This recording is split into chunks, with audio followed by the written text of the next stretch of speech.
impact in the game.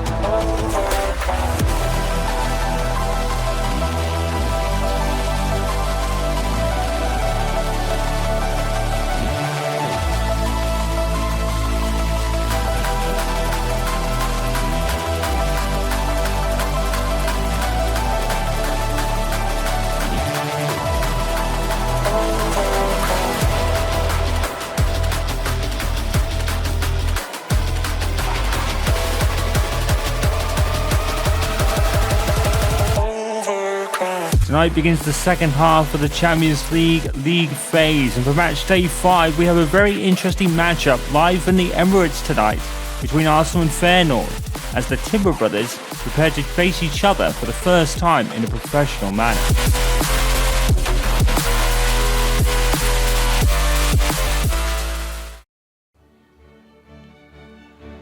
We really are at the business end of this Champions League phase now, with I believe it is match day 6 or 7 for Arsenal now, and they have won every game bar one in that classic against Real Madrid. There's an interesting story with their game against Feyenoord tonight, with Feyenoord obviously with the acquisition of Jurrien Timber's twin brother Quentin, who makes a start tonight. Miguel Arteta is not bringing out a full-strength side. Roberto Neto actually makes the starting lineup today ahead of David Raya, and Jurrien Timber is actually going to start in a centre-back pairing. I believe it was with Saliba. The front three, of course, Leandro Trossard and Bukayo Saka, each side of Alexander Isak, to bang in even more goals as his goals continue to really skyrocket at this point. And just a couple of alterations there. I think Wanyeri has come in as well to play behind Isak in that kind of cam role, if you like. And Feyenoord is certainly a bit more of a favourable draw matchup-wise than Arsenal had last time out when they faced Real Madrid. You take a look at their lineup, and there is Quentin Timber, the twin brother of Jurrien. We're going to have a bit of a brothers battle tonight. Another strange formation. Looking at this, Quentin is more of a midfielder, whereas Jurrien is more of a defender, as we know. So this will be an interesting one. Final definitely no slouches, but this should be another one that Arsenal will be expected to win, given their star power and the fact that the Emirates has been a fortress all season long, with Arsenal failing to lose in any game that they've played there this season. City might have an unbeaten record overall in the league, but Arsenal haven't lost at home. Of course, City haven't lost at all in the league, but in the Champions League they struggled a bit more. And of course, Arsenal still vying for that top 8 spot that would put them automatically into the last 16 and cut their games down by 2 this season, because the playoffs that are positions 9 to 24 are over 2 legs. So Arsenal will want to avoid that as much as possible, considering they're still in the Carabao Cup competition. And they are also in the FA Cup third round against Manchester United. That league matchup will be coming very soon, and that is going to be a very odd day for me. Well, Alexander Isak and Bukayo Saka back into the side after not playing against Nottingham Forest. Mikel Arteta is adopting the load management strategy with those two. They are the most important pieces alongside Martin Odegaard for this team. And Declan Rice was definitely instrumental in their rise, but you have to say Saka and Isak are definitely the two highest when it comes to Arsenal's ceiling. And Jurrien Timber is with William Saliba in the centre-back pairing tonight. I believe Jurrien is the older brother, I think. By a few minutes, I think it was. Well, Mikel Arteta He's done a sterling job this year, and he's made a title challengers out of his side. But as we said, Newcastle and City are just failing to score points and lose, although City did drop points against Spurs in the league last time out. In the Champions League, it's been a lot more simple for Arteta, to be fair, much to the point that he's played Neto in a couple of games, and he's also playing today. With rumours abound that Bournemouth could be looking to recall him from his loan in January, which could leave Arsenal in a bit of bother, with only David Raya as their recognised goalkeeper. Here's Bukayo Saka, and it's a good save from the keeper. But I think the kid's name is Daniel Jennings that Arteta is kind of looking at in the youth academy right now. He's really impressing in the youth tournaments. He's kept clean sheets in both of those that he's played recently. So keep an eye on Daniel Jennings. I believe it's Daniel Jennings. It could be David Jennings, either or. But Daniel Jennings could be becoming an Arsenal player much sooner than he probably would have thought, as Gareth Tudia has is limping about a bit, we're hearing. And that'll probably make a change for Arsenal because they've had all sorts of injury troubles. They've had Kai Havertz out for an extended period. Jesus went off, and I think he won't be coming back for a while. I'm not sure what the diagnosis was. We didn't really hear, so I don't think it was that serious. Here is Small and here is Belgrade. Belgium shoots, and it's just over Neto. It's going to be a shame, really, because Roberto Neto has certainly done very well for Arsenal. He's played in the games he's been expected to, and a couple he hasn't really expected to. Namely in the Champions League and the FA Cup match against Bolton he played. But he's really impressed so far, with clean sheets, I think, in every appearance so far. But obviously, he's not going to get ahead of David Raya in the pecking order that often.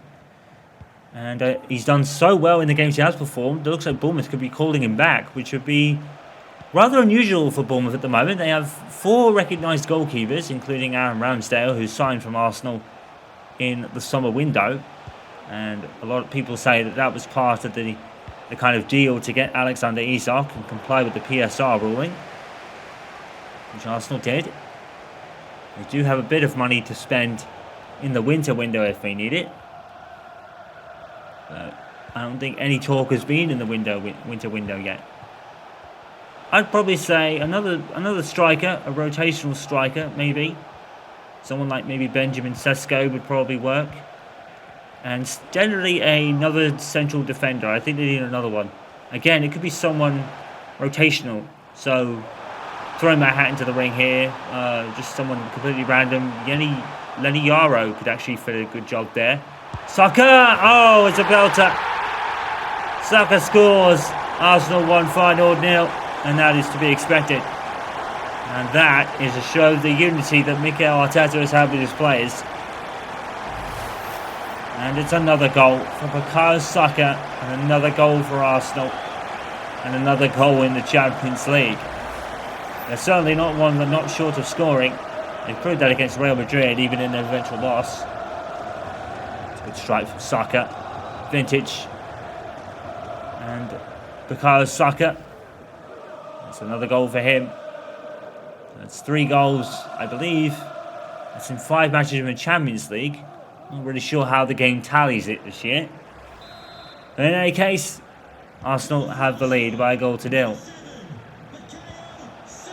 And I mentioned Lenny Yaro as the rotational defender as an option, even though there's no real word yet of what Arsenal will do in the winter window.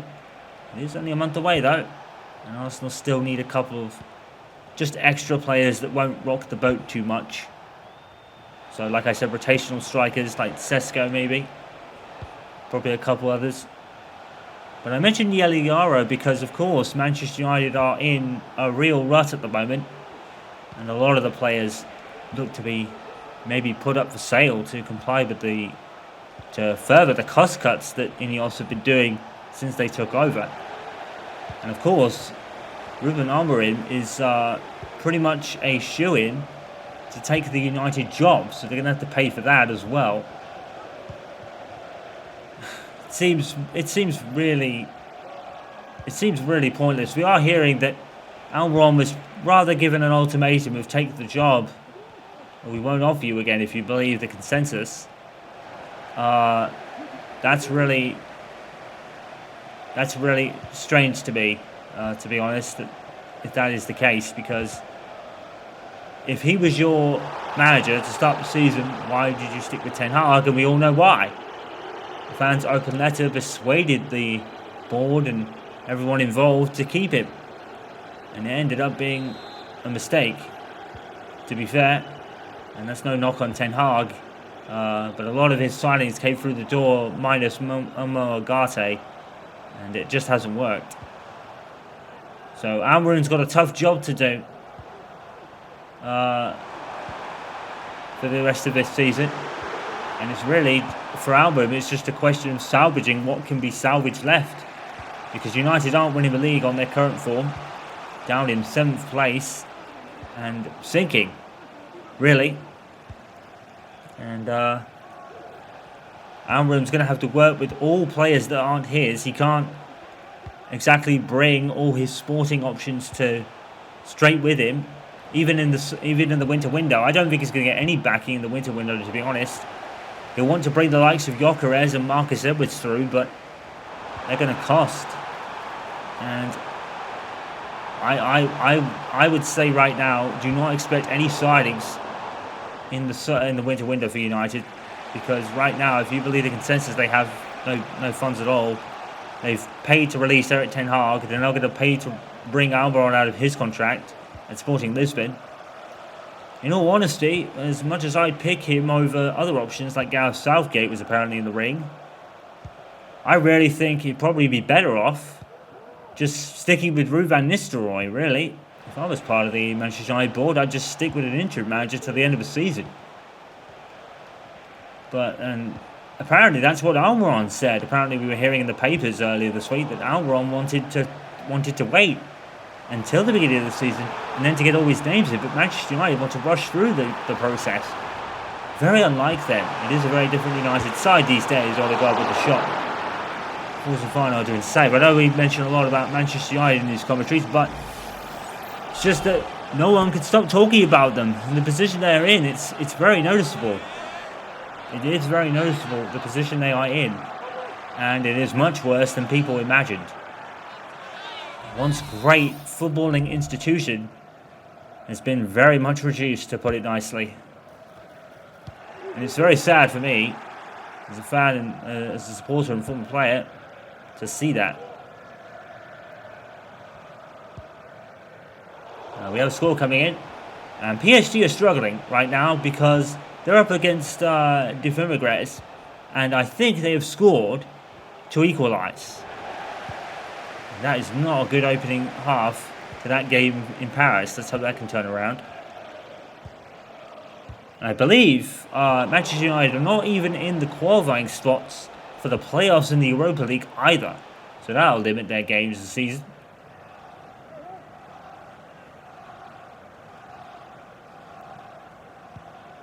Regard to Yuri and Timber, now Saliba. Arsenal just happy to pass it around. They've been passing exquisitely this season. A few misplaced passes. That's normal. Alexander Isak explodes at pace again. Here he comes. And it's saved by the keeper. And in comes Odegaard. Into Isak. Off the post. Oh, it was beautiful from Arsenal. Oh, that deserved a goal. Alexander Isak did everything right except score. Very unfortunate. Feyenoord take advantage. Yeri with a heavy touch. Here is Quinton Timber. Gary Tudor. It's out to Isak. Or tackled by Isak, rather.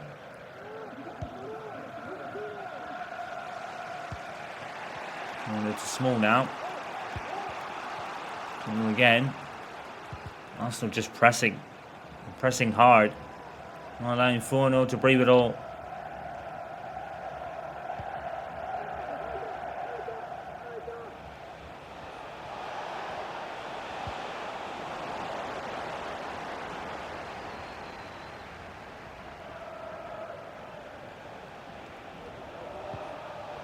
to Gimenez.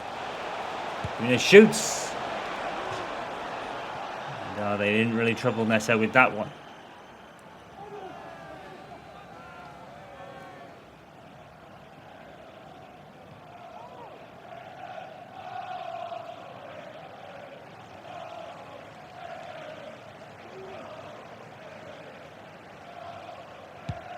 Roberto Neto has done so well that Bournemouth want him back, supposedly. And I think that's fair. And that would certainly help in Arsenal's quest to maybe get another signing or two in. I don't think it's going to be anyone big if Arsenal do need one. I think a defender will be Arsenal's best option just as a rotational player. Really. Someone to cover for Saliba and Gabriel. And Calvori as well. Although their young defender, Rek, has done really well in recent games, as has Mono Lewis, so they've definitely got even a couple of backups there. Just another one to take the pressure off those three. Those two, they are youngsters at the moment. Definitely promising up-and-coming players, especially Rek. Oh, Neto. And that would have been a very unfortunate goal to concede. Well, it's not been the free-flowing scoring game that Arsenal are used to, but they'll certainly take a 1-0 lead by Bukayo Saka to go into the break. And, well, it's all going their way. Arsenal 1, Feyenoord 0. Welcome to the second half of this Champions League match day 5, I believe it is now. We've gone so far, I've kind of lost count. But in any case, Arsenal still kind of running away with the Champions League at the moment. They're leading 1-0 against Feyenoord, who have rarely really threatened Roberto Neto in the Arsenal goal. And Arsenal continue to pile on the points and win in the games that matter, aside from Real Madrid. But of course, nothing was really much expected of Arsenal and Real Madrid. They did give them a game though. Good save from the keeper. I think it's match day 5 or 6, isn't it? I'm kind of losing count at this point. We've played so many games. And then this is the period where the games really start rolling in. Here is Isak. And Gimenez clears it. It's going to run out for a throw. Wanyeri is going to take it. So another game for Ethan Wanyeri. Yuri and Timber has found Rice. He finds Wanyeri running at the Feyenoord defenders and whipping the ball in towards Isak. And Marcel gets it away with a great header, to be fair. Now here's Gimenez.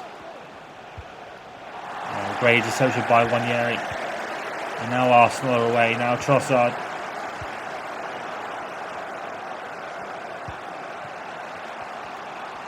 Tudor. Stings. And next for Arsenal will be a London derby of sorts. They take on West Ham United. And here is Trossard with the ball in. And Isak had to run back towards the ball because it was pinging towards back outside the box from Trossard. Nice. Trossard's already there, picking up the ball again. Now Isak bringing it down. Wanyeri is to his right. He's going to use it. Wanyeri. It's a great save by the keeper. Oh, Wanyeri was so close to a Champions League goal. And then this cap off this magnificent run Arteta's youngsters have been having.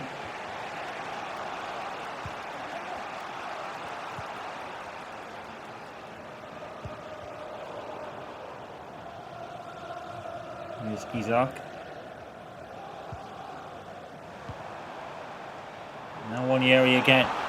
Picking out Isak, who shoots! Oh, it's a good save. And in comes Trossard. And another save by the keeper. He's keeping Feyenoord in this. Good save so far. Ivanovic is coming on for Buladu.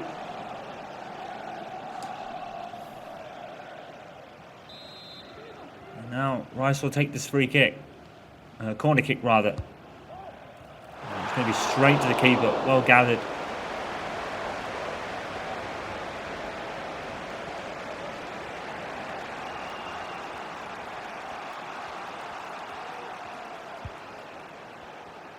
Here's Gary Tudor again. Steggs. Well, it's fair to say Arsenal have had the majority of this game. The majority of the ball, the majority of the chances.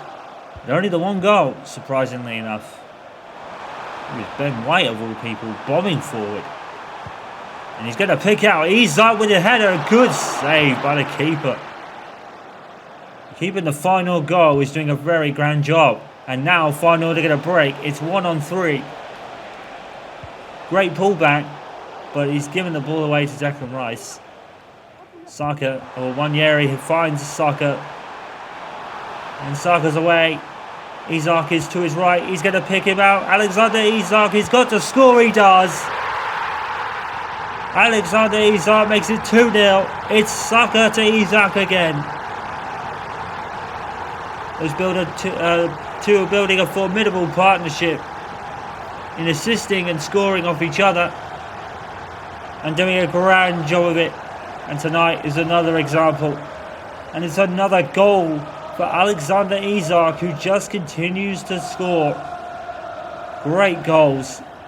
Almost no one can stop him at the moment. He's on a tremendous run. And Arsenal are 2-0 up here. That's another great goal for Alexander Isak. Continues to score, and he and Saka always tend to be on the score sheet together when Arsenal score many goals. And they both play. They fed off each other so well. Isak has really fitted seemingly into this Arsenal system.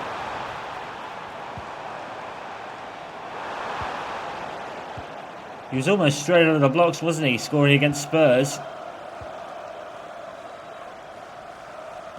And Arteta has really encouraged him to stay more forward than he was before.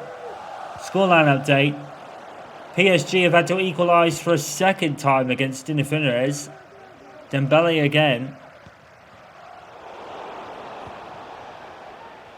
They are really struggling to get a win from that game, which is very unlike PSG right now. He just found Tyranny, or his teammate, but then Tyranny tackled it, and now Trossard has it. And Tyranny again. Saka to Isak. Here's Swall.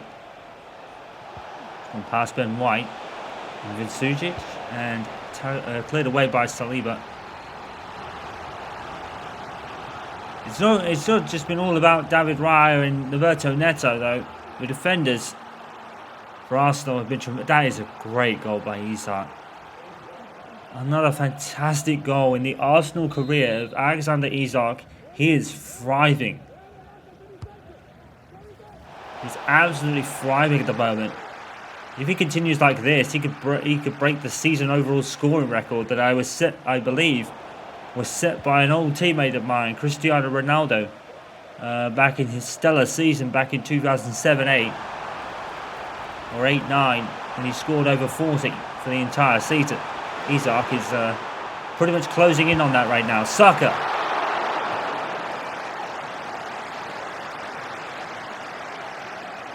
And Pedersen is coming on for Small in the substitution.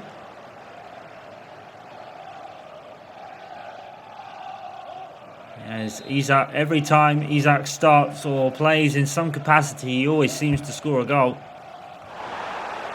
More often than not, he seems to be scoring 3. I think he's got like 3 hat-tricks for Arsenal already. He really is thriving at the moment.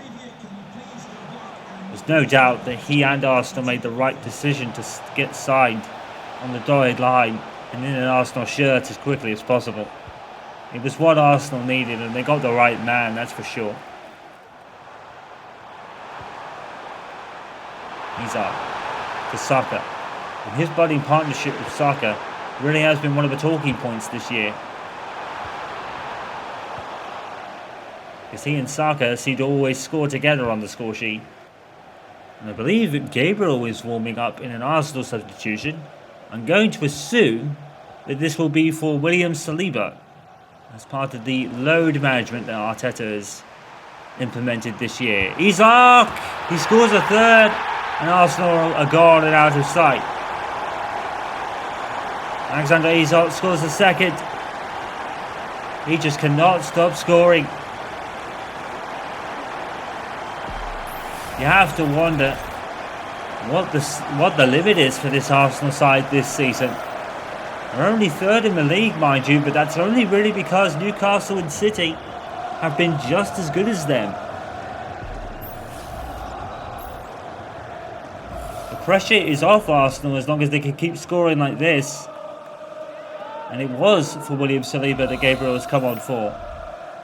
Substitution for Arsenal. Coming off the pitch, number 2, William Saliba. Coming onto the pitch, number 6, Gabriel. That was nicked up by Isak. Arsenal 3-0 up and just having the time of their lives out there. Here is Trossard, who has not scored since his 7 at BSC Young Boys earlier in the season. But he's still the top scorer regardless.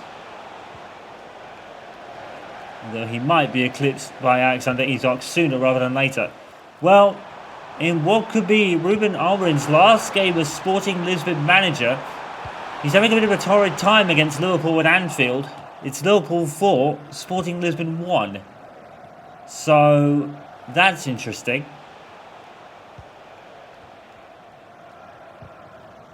Saka clears it out for a throw-in. So maybe Ruben Amorim's want to be Manchester United manager, if you can leave the consensus and the reports. Maybe he'll take the job regardless.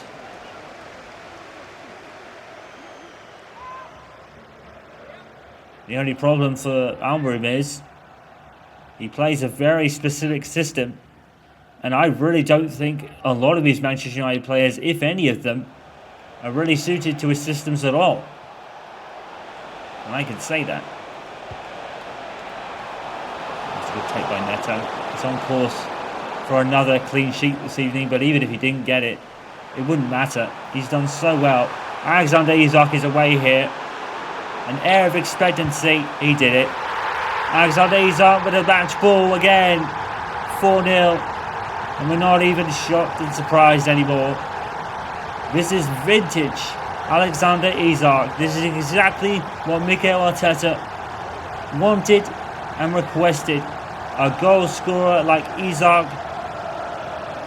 has made it a third, and he really could eclipse Erling Haaland for, well, not the best first season in the Premier League because Isak's already done it, but certainly coming over to a new team and thriving from minute 1, which is what Erling Haaland did for Manchester City. Isak's having the time of his life out there. It's 4-0 to Arsenal, and they just continue to score all the goals. Their goal differences in all the competitions is almost insurmountable at this point. You put all the goal differences together, Arsenal scored so many goals in so many matches that it's almost becoming insurmountable on goal difference alone. If it came down to goal difference, Arsenal would win everything right now. Here's Odegaard. And here's Kieran Tierney. And here's Trossard. Arsenal coming forward again. And Trossard has been picked, Isak's been picked out there, but wow. Arsenal, it's just so pretty to look at. Arsenal are playing a brand of football that has not been seen by them in quite some time. And here is Isak, and it's a good save.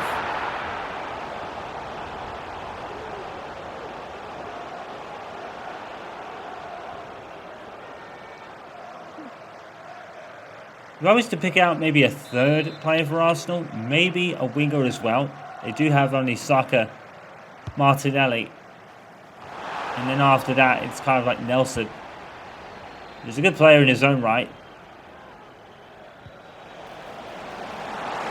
And Arsenal do like their wing play. They've utilised it a lot this year.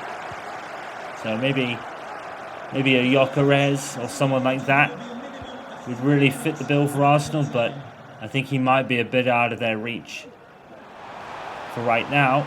But right now, if I was Mikel Arteta, I probably wouldn't mess with this system too much because they're absolutely balling. Odegaard. And that's going to be a free kick. Arsenal are balling right now. I mean, the time of their lives out there. Bukayo Saka with this free kick. Is he going to try the Leo Golden trick? He is! It spun away from him, unfortunately. I'm not sure why Odegaard didn't take it. I guess Saka wanted to try something there, and he tried the Leo Golden trick of putting it in the other corner. Unfortunately, he didn't succeed in scoring. Not that it matters, because Arsenal are out of sight and about to win another game with another big scoring tally of 4-0. Another clean sheet for Roberto Neto as well. But once again, it's about that man, Alexander Isak, with another hat-trick in an Arsenal shirt. And he is becoming a cult hero very, very quickly. We don't know what the limit is for this Arsenal side, but it's in the sky somewhere. And they've proved it again tonight. Another big scoring night, winning by 4-0. So let's have a look at the scores for the current Champions League matches. Match day 5 is completed, and what that means for the league phase table still seems strange to say. Feyenoord winning in Bestros by 1-0. Villa getting a win on the board against Galatasaray by 2-0. Paris Saint-Germain finally squeaking through against Feyenoord. Atletico Madrid winning 2-0 against the Young Boys. Celtic losing to Inter Milan, which puts them at equal points with Atletico in the league phase table. Milan beating Benfica by 2-1. Barcelona squeaking by Genoa of all teams. And Liverpool completed the rout against Sporting Lisbon. So Atletico Madrid and Inter Milan lead the table on equal points, but a better goal difference by 1 for Atletico Madrid. If Arsenal were on 13, they'd overtake that lead. Dortmund, Leverkusen, RB Leipzig and Real Madrid complete the automatic last 16 places. So 9 to 24 for the rest. So Galatasaray and Paris Saint-Germain are in. Liverpool are in. Manchester City are in. Rather comfortably looking at that, but it all can change. We've got Milan in 16th. So a lot of these lower teams, or higher teams that are lower down than we expected. Villa are in. So that's pretty good for Unai Emery, because he's had a bit of a troublesome season in the league. Celtic, Sporting Lisbon, Juventus, Barcelona, Standard Liège, and finally in the final position, Bayern Munich are the German champions. Although I think Bayer Leverkusen won that, didn't they, last season?